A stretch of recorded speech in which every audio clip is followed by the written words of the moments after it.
obra mais perfeita da Santíssima Trindade chama-se Maria. Ela é a obra de perfeição da Santíssima Trindade.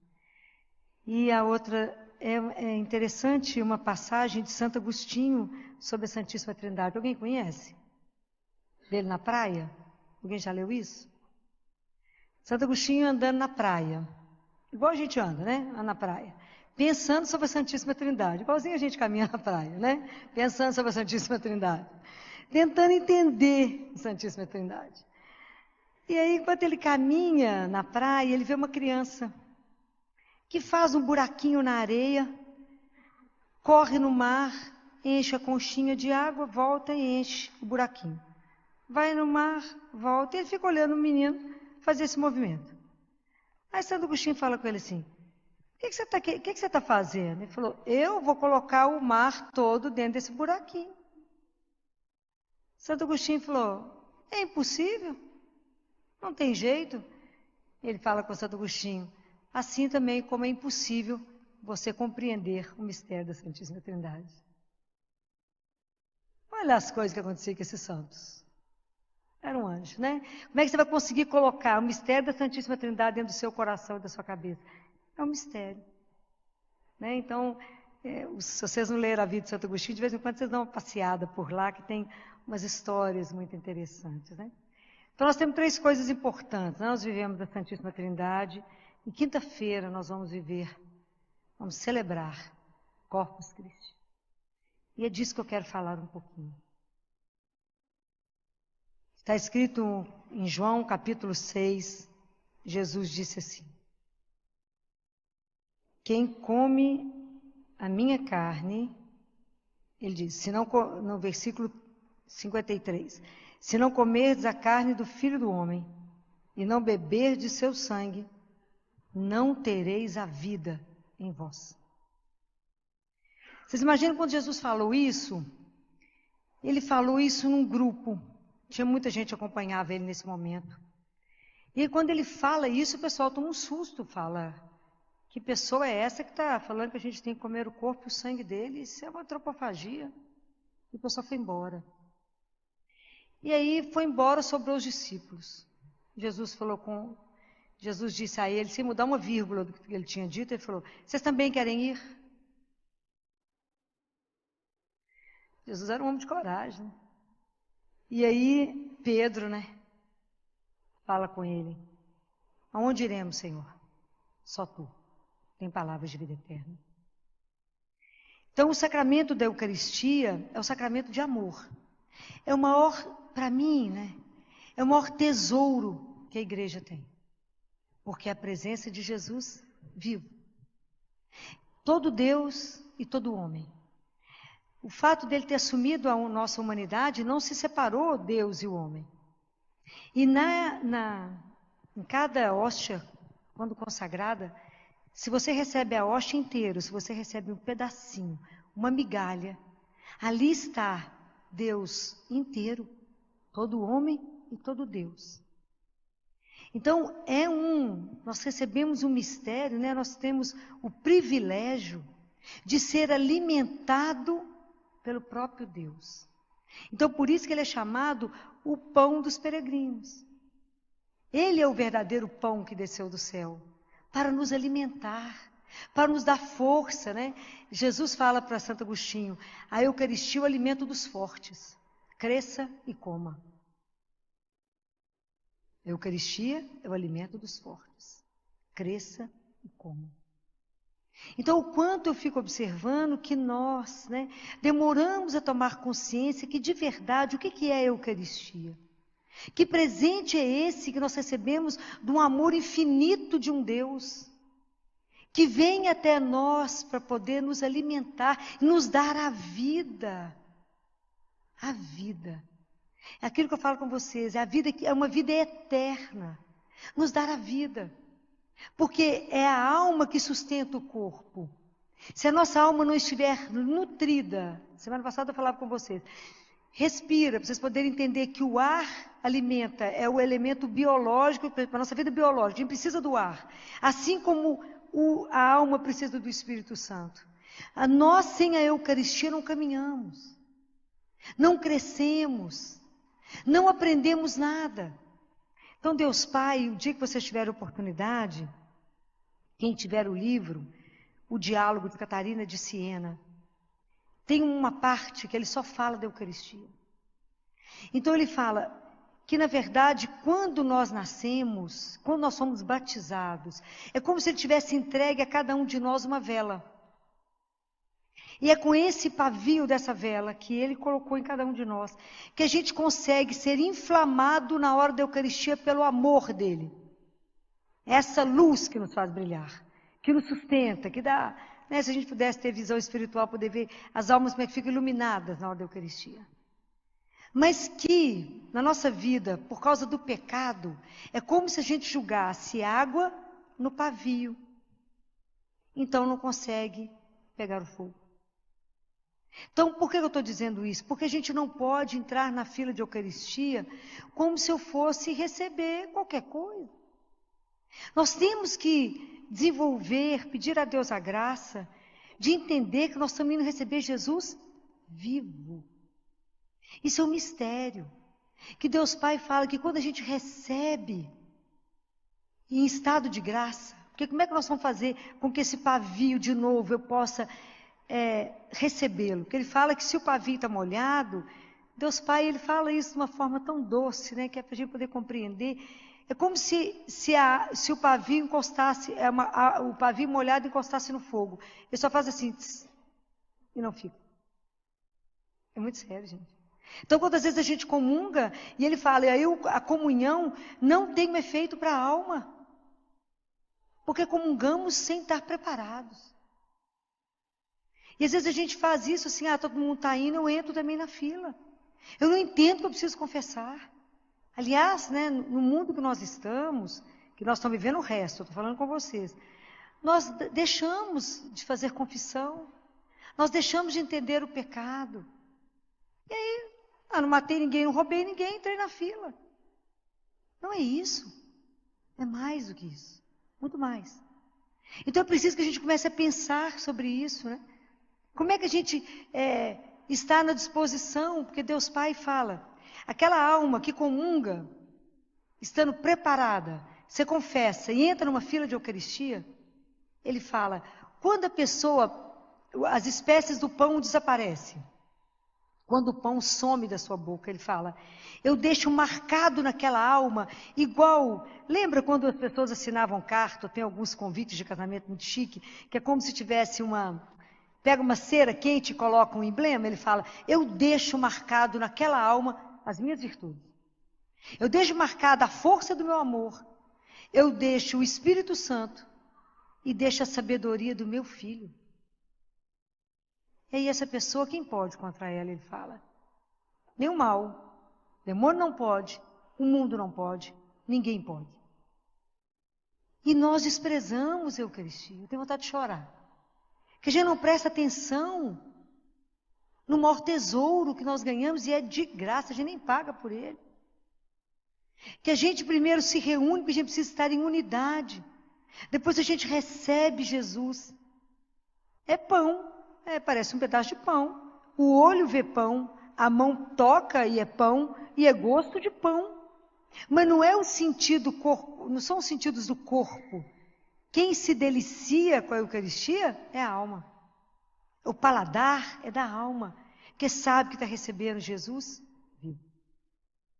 O quanto a gente precisa dessa graça, né? Para compreender isso, né?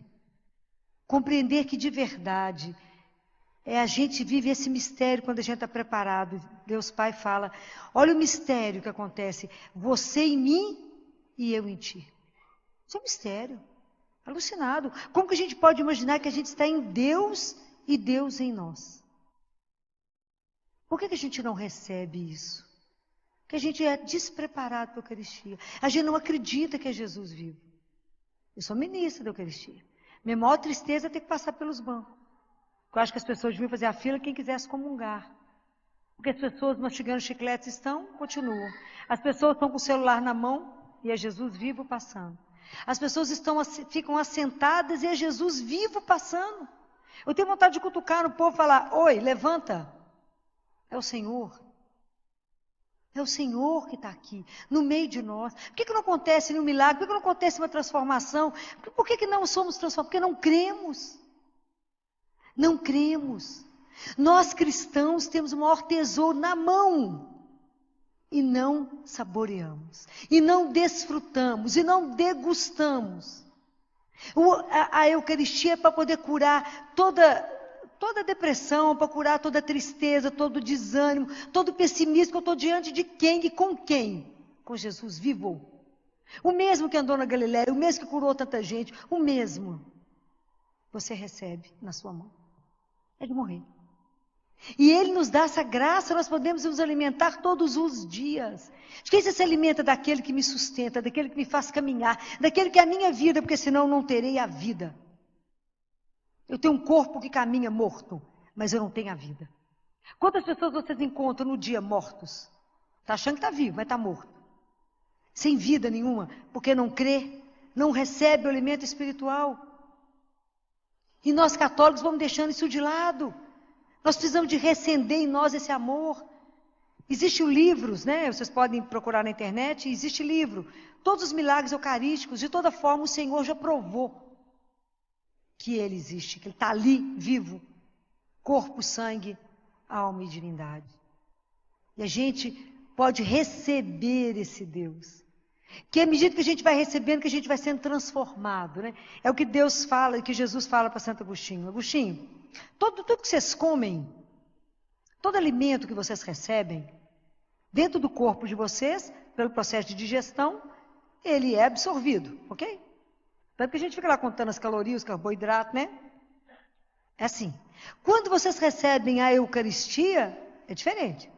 Não é vocês que assimilam esse alimento, mas sou eu que os assimilo. Isso é uma coisa de louco. É tanto mistério que a gente não consegue compreender muito, não.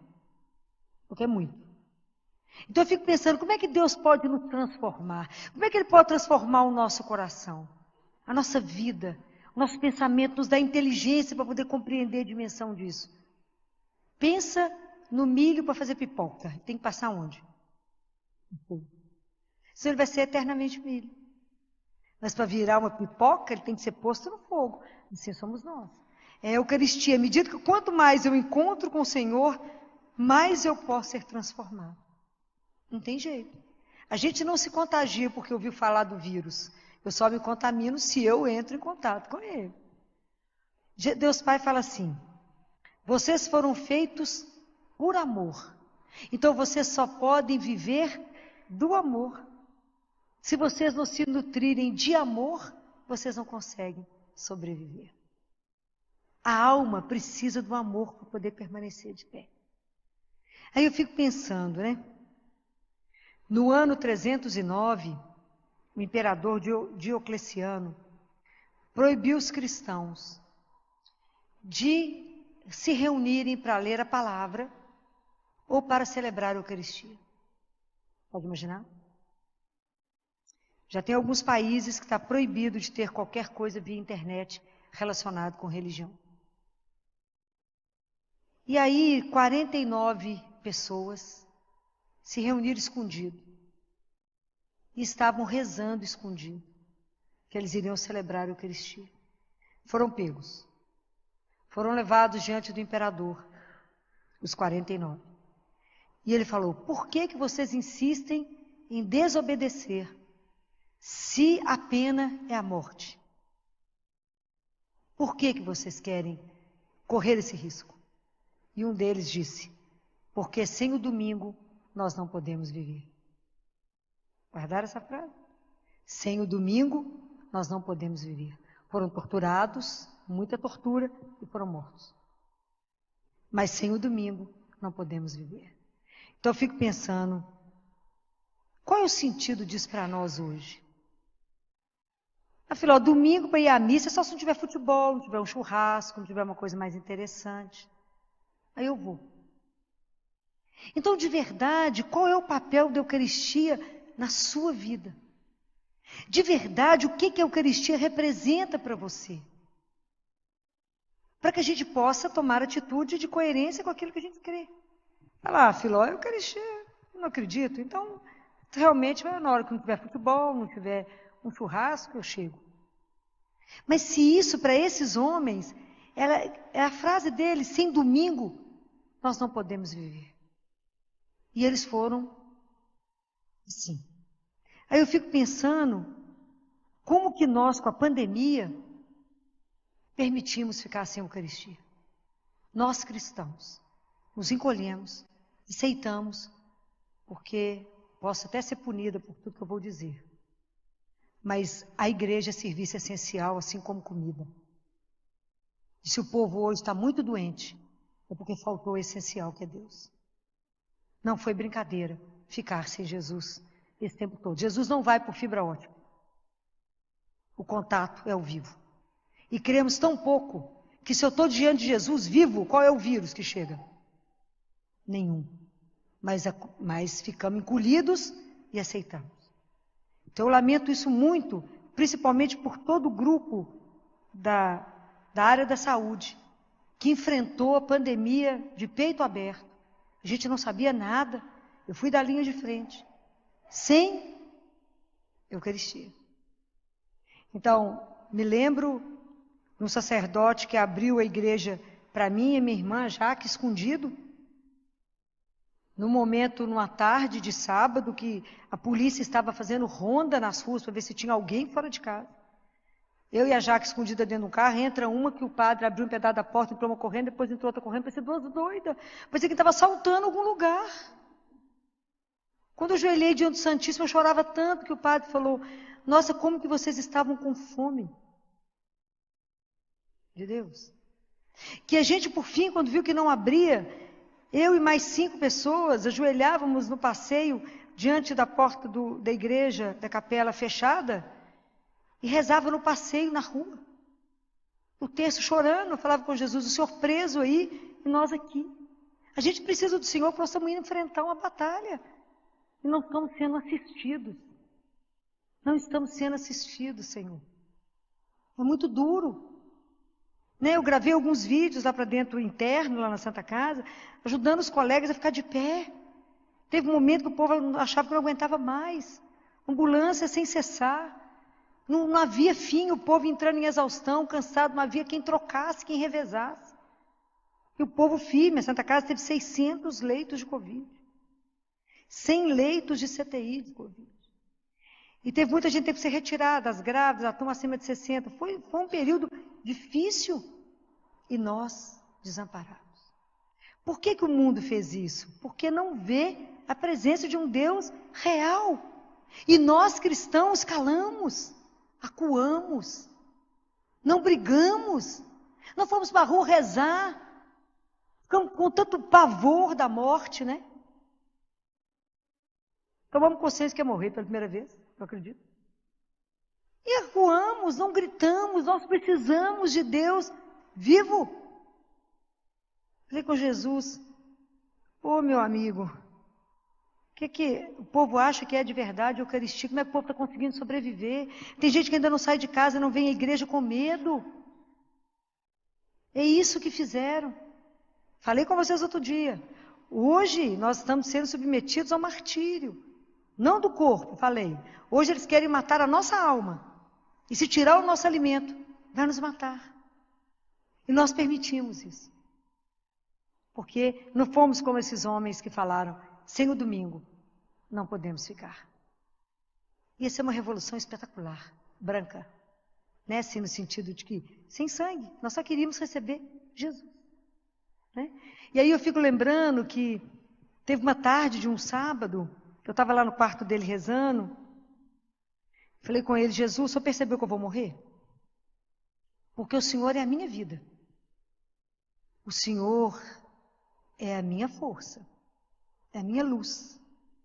Sem Eucaristia eu não vou sobreviver. Sem adoração ao Santíssimo eu não vou sobreviver. Está difícil, está pesado, nós não estamos parando, nós estamos trabalhando do mesmo jeito. Sob uma pressão absurda, tendo que sustentar psicologicamente tanta gente. E quem está nos sustentando? Nós estamos abandonados, Senhor. As portas da sua igreja estão fechadas. Igreja para mim fechada é museu. Eu preciso do Senhor vivo. O que vai ser de mim sem o Senhor? Mas Deus não desampara ninguém. E aí eu lembrei de uma pessoa que frequentava um mosteiro. Liguei para ela e falei, Claudinha, minha filha, me arruma o telefone da abadesa. Você converse com ela. Se ela me permite entrar, não vou fazer contato com elas, é claro, não vou invadir a casa delas, não vou levar nenhum risco para elas, eu não vou fazer contato, não vou vê-las, elas podem ficar guardadinhas lá. Eu só preciso entrar no Santíssimo. Eu preciso encontrar com Ele. Eu preciso ver Jesus, eu preciso que Ele me veja. Eu preciso receber a força dEle, porque senão eu vou cair. Eu não vou dar conta, a pressão é muito grande. Essa pandemia não foi uma brincadeira. E aí ela falou, a irmã disse que você pode ir lá, quantas vezes você quiser, e te convidou para assistir à missa. Eu achei que eu fosse morrer. No dia que eu recebi a Eucaristia, eu chorava tanto que eu achava que eu fosse morrer. Porque eu estava de verdade encontrando com aquele que é a minha vida, com aquele que nutre, com aquele que te dá força, com aquele que é sua coragem, com aquele que te coloca de pé mesmo e fala, estamos juntos, você não está só. Né? Então foi um período sofrido e por isso eu trago isso para vocês pensarem. De verdade, qual é que lugar ocupa a Eucaristia na minha vida como cristã? Como é que eu posso crescer no amor, diz Deus Pai? E o crescimento é só enquanto vocês estão aqui, Ele diz. Quando vocês chegarem aqui, nenhum passo a mais. Vocês não crescem mais nada no amor depois que chegar aqui. Então, como é que nós podemos parar e pensar nisso? Esse mistério louco de amor. Um Deus que vem até mim e se permite, né, permite estar em cada um de nós. Permite nos alimentar. E permite nos ajudar, porque a Eucaristia ela é um movimento. Eu recebo o Senhor. Se eu reconheço Jesus vivo na Eucaristia, eu tenho que reconhecer Jesus vivo em você, no meu irmão. Então eu reconheço aquele que sofre, aquele que está com dor, aquele que está com fome, aquele que está com frio. Porque isso é um ato que a Eucaristia te faz crescer no amor, na caridade. Não posso adorar Jesus aqui e virar as costas para o meu irmão ali. É uma incoerência. Ok? Não podemos. Porque a Eucaristia nos move ao sentimento da comunhão. Somos uma comunidade, somos irmãos. Então eu não posso fechar as portas ou dar as costas para aquele que sofre, porque é Jesus que sofre nele. Compreende? Então, nesse sentido, a Eucaristia é uma festa mesmo da comunhão. Né? Eucaristia é significação de graças. Eu vou trazer ao altar as fadigas do meu cansaço, do meu trabalho, o fruto da terra, porque se a terra dá alimento para nós, é bênção do Senhor. Não é? Que a gente pode se alimentar, e Deus que nos alimenta, que nos nutre. Né? Então, a Eucaristia, ela é um maior presente mesmo que a gente recebeu de Deus. Né? Porque Ele sabe que a gente, sem ser alimentado, é a pré-anunciação em Elias. Lembra quando Elias, lembra do Antigo Testamento? Elias contra os profetas do Baal, vocês lembram dessa passagem? Falou esses dias, não lembram? Não. Em Israel, o povo estava adorando os deuses de Baal, né? E tinha 450 profetas de Baal e tinha só Elias, profeta de Deus. Então Elias lança um desafio. Elias era atrevido.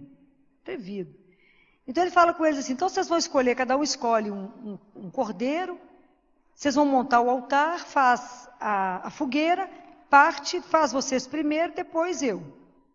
E chama aí, vocês vão cantar, invocar o Deus de vocês para que ele acenda o fogo sem ninguém fazer nada. Depois sou eu. E aí assim eles fizeram, cortaram os 450 profetas, e eles dançaram, cantaram, foram entrando em transe, por fim eles começaram a se cortar, e Elias era atrevido, falava com eles assim, quem sabe ele saiu para dar uma volta, grita mais alto, vê se ele escuta. Como é que ele é atrevido? Sozinho.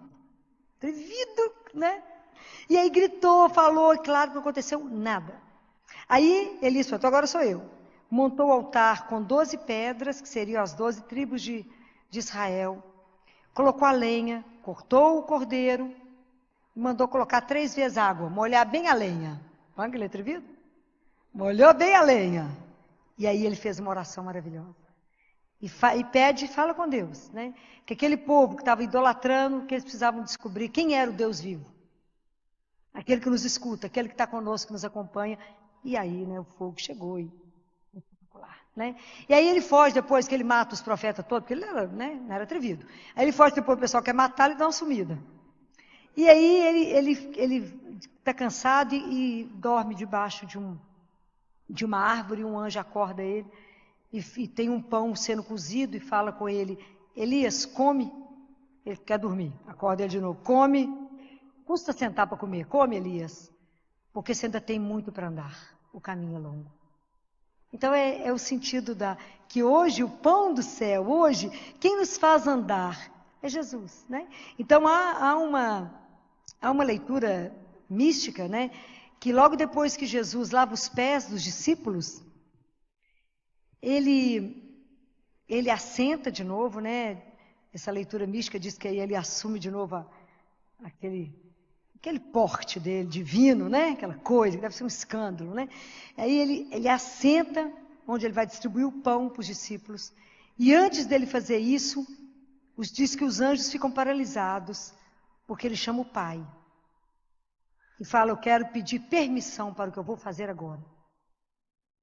Claro que o Pai já sabia o que ele fazia, né? Os anjos não, né? E ele fala, eu quero pedir permissão, para que em cada parte desse pão eu permaneça.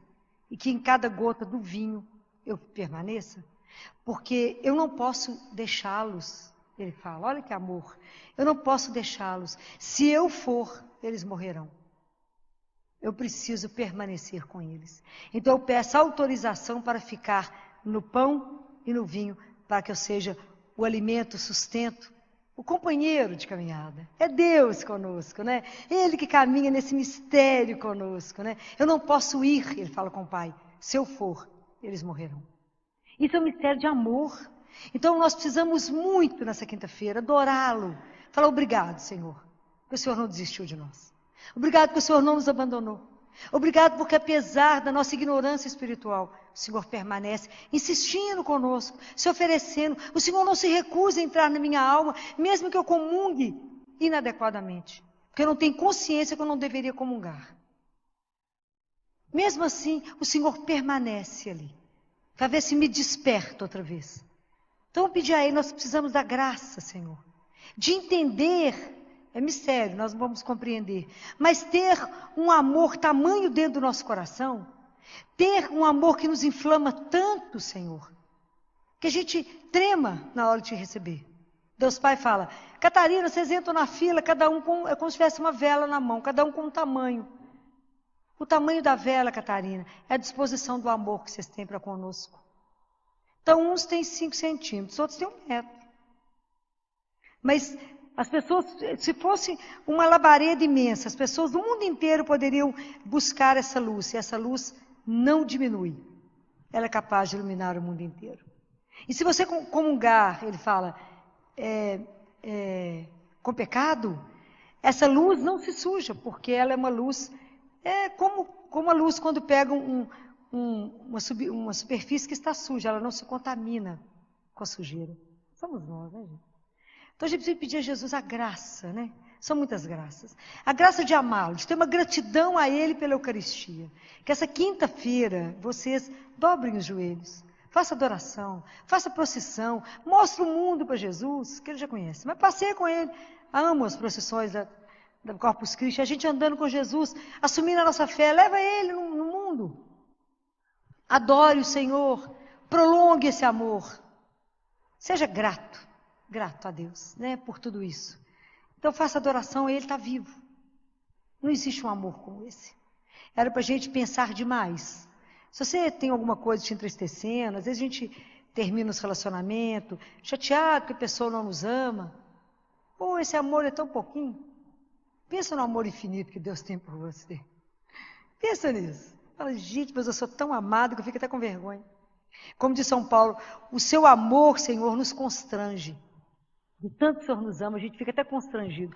Ama tanto que a gente fala assim, o que eu faço agora? Onde é que eu ponho a mão? Esse amor desmedido, um Deus que se derrama. Não tem mais como Ele se dar, não é? Então, vamos pedir a Ele a graça de nos ajudar a preparar para cada Eucaristia. Nos dá a graça da confissão mensal. Mensal. Não confessem uma vez por ano. Não confessem de vez em quando. Confessem todo mês. Pelo menos todo mês. Se preparem para que a sua intimidade, a Eucaristia chama por intimidade, aquele Deus em você e você nele, ser íntimo demais. Você possa estar com a sua alma preparada para recebê-lo, para acolhê-lo, para aquele abraço, né? Para que a força dele te carregue. Para que ele possa realizar na sua vida tudo que ele sonhou. Para que ele possa terminar essa obra que ele começou. Não é assim um salmo que a gente fala? Senhor, não permita que essa obra que o Senhor começou fique inacabada. Não vamos colocar empecilho no agir de Deus na nossa vida. Vamos permitir a Ele que de verdade, né, a gente seja marcado como uma cera, né, assim, colocar alguma coisa para nos queimar mesmo, de verdade sermos transformados.